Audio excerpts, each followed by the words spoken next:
7 youtubers, batalha com o muçulmano versus Turzinho.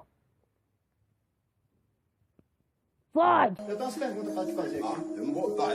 Eu vou te falar uma coisa. Eu vou bem deixar de fazer meu serviço que já tá anoitecendo. Manda já atender por pergunta. Tem que fazer essa coisa de noite, não.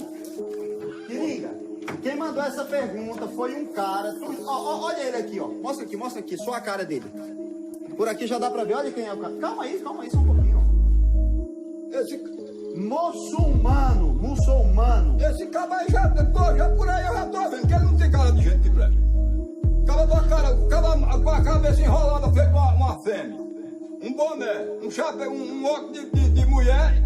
Essa tira a miserável minha. Salve Tiringa, aqui é muçulmano e eu sou fã da sua caminhada. Tô aqui em Floripa, falando contigo e agora eu vou te perguntar umas paradas. Eu percebi que cê é muito arrumado, todo estiloso, é bom rapaz. Eu quero saber quando você vai no barbeiro, você pede pra cortar na frente e fica atrás, hein? Eu vou te falar uma coisa. Fala da calma da cara de rapariga ruim. Esse filho da tem o quê? Um canal? Tem seguidor? Tem. Os caras que seguem ele é mais safado que ele. Tem um pé. Saiam desse canal. Isso aqui é um piloto, calma safado. Calma, não fique irritado, é só uma pergunta, não fica assim. Agora percebi que você é meio bravo, então por favor responda essa pra mim. Não sei se você anda de moto, caminhão, bicicleta ou só caminha. Eu ouvi dizer que tá igual carrinho de brinquedo, é só gente brincar que já solta a rodinha.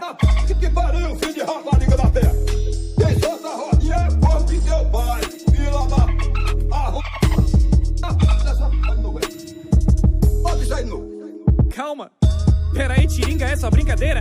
Eu já entendi porque tu fica indignado. Já é meio-dia, cê deve tá com fome. Acho que por isso que cê tá tão irritado. Calma, eu vou ligar aqui pra pedir comida. Mas antes uma coisa tu precisa responder. Se eu pedir pizza grande com essa fome toda, agora me responde. Será que dá pra vir te comer? Ó, tu sabe uma coisa? Calma, tem outra, calma, peraí. Ai, que são mais... Não. Calma, Tiringa. Você e ela agora vem pra cá fazer pergunta aqui. É, meu parceiro, muçulmano.